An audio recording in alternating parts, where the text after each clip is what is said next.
तर अमरावतीत चुकीच्या पद्धतीने ईव्हीएम मशीन लावल्या असं अभिजित अडसूळ यांनी म्हटलंय। अ ब क ड अशा पद्धतीनं ईव्हीएम मशीन लावायला हव्या होत्या, मात्र तशा नाही लावल्यात असं त्यांनी आरोप केलाय। तर ही थेट दृश्य आपण पाहतोय। उपमुख्यमंत्री एकनाथ शिंदे मतदान करतायत। माध्यमांच्या प्रतिनिधींशी नंतर काही संवाद साधणार का याकडे लक्ष असेलच। ठाण्यात कुटुंबासह ते मतदानासाठी पोहोचलेत। श्रीकांत शिंदे देखील या ठिकाणी यावेळेस उपस्थित होते। ठाण्यामध्ये उपमुख्यमंत्री एकनाथ शिंदे यांचं हे मतदान आपण बघत आहोत। त्यांनी आपला मतदानाचा हक्क बजावलेला आहे। ठाण्यामधली जर आपण आकडेवारी बघितली तर सकाळी 11:30 वाजेपर्यंत ठाण्यामध्ये 19% मतदान झालेलं आहे। तर मतदान केल्यानंतर बोटावरची शाई दाखवताना उपमुख्यमंत्री एकनाथ शिंदे यांनी कुटुंबासह मतदानाचा हक्क बजावला।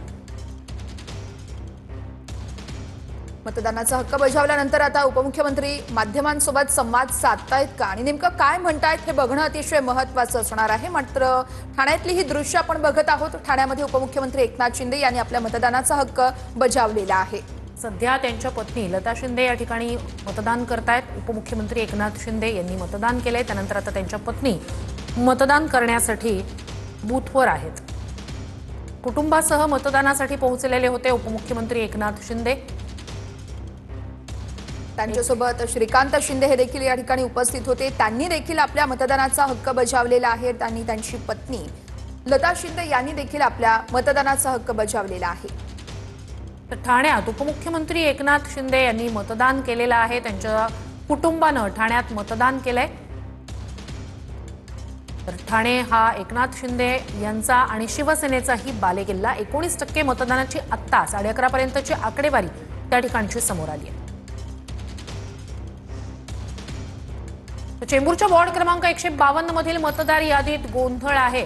यादीमध्ये मतदारांची नावं नसल्यानं या ठिकाणी मतदान केंद्रावरती मोठा गोंधळ उडालेला आहे। चेंबूर हायस्कूल मधल्या मतदान केंद्रावरचा हा गोंधळ आहे। त्यामुळे आता मतदारांमध्ये देखील संभ्रमाचं वातावरण निर्माण झालेलं आहे आणि संताप देखील या सगळ्या मतदारांकडून व्यक्त केला जातोय।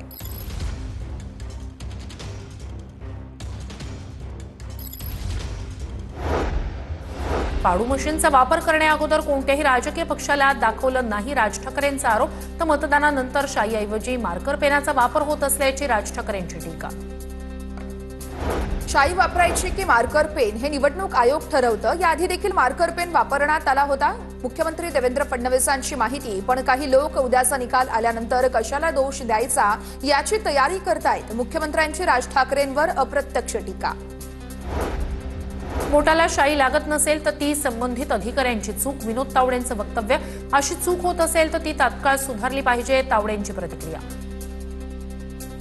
पुण्यामध्ये मतदानानंतर एका लिक्विडनं शाई पुसली जात असल्याचा आरोप। रुपाली चाकणकरांचा व्हिडिओ दाखवत आरोप, तर धायरी फाट्यावरच्या बूथवरचा व्हिडिओ चाकणकरांनी दाखवला। लिक्विडनं शाई पुसून पुन्हा एकदा बोगस मतदान करत असल्याचा आरोप।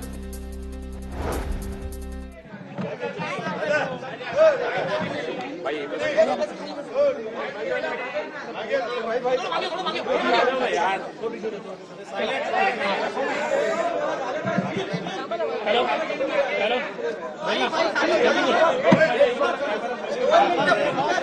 नहीं नहीं करता रूम में विजिट करता वीडियो निकाल